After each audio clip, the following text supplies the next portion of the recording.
Let's get planting with Herbaceous.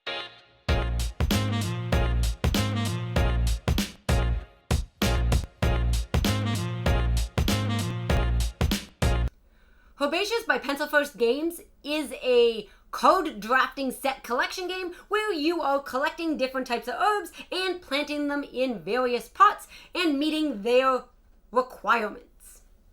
Herbaceous is a typical Pencil First Games production, which means it's awesome. The quality is great and the rulebook is well laid out.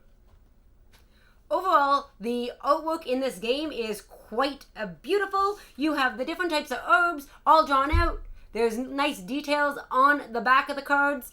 As well, they've put a lot of thought into the different types of pots that you can use and have drawn those out quite nicely as well. And every player has a different color. And they have done some great little player aids.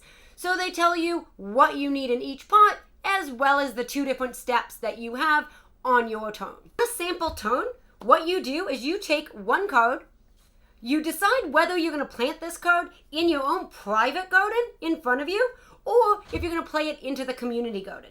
So because I have one saffron in front of me, I'm going to play it into my private garden. What that means is when I pick up this second card, I don't have a choice but to play this lavender into the community garden. So on every turn, you have the choice of first, if you have cards you want, you can plant them into one of your pots. And then phase 2 would be that planting into your private garden or into that community garden. Then it is the next player's turn and they get to do the same action. And when you're playing, you want to keep the stuff that you want in your private garden because nobody else can get it. Everything else in the community garden is essentially for the community and you can grab cards. Later on, when you're filling up your pots, you preferably will take as many cards as you can to fill your pot from the community garden because you're taking them for yourself and you're also making sure the other players don't get them. And then you're also going to layer in cards from your private garden to try to maximize your points. So that's one of the strategies of the game, is to try to keep the good stuff to yourself and then take from the community garden. Or at least if you're putting something in, something that won't be advantageous to other players.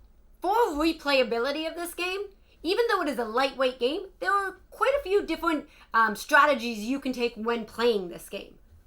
Yeah, one thing I like about this game is it's light, it's easy breezy. We played this outside yesterday, and I think this is the kind of game that you can play outside. You can just take it to the beach and whatnot. It's 15 minutes. You can play it with gamers and non-gamers alike, so it's very versatile, and the quality is going to hold up, and it's a different game every time.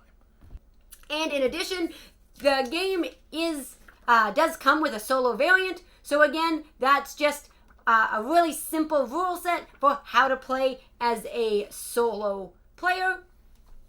And it gets back to the table really quick with the use of those player aids that we showed you. I think it's an interesting decision too. It's a very Steve Finn mechanic it has from Biblios, where you take that first card and do I keep it for myself or do I put it down? So you still, on each turn, have at least a somewhat tough decision to make, especially later in the game. So Lisa, what do you say? Does this stay in the collection? Absolutely. I love cooking. I love baking. So a herb game definitely fits. So it goes the distance for our collection.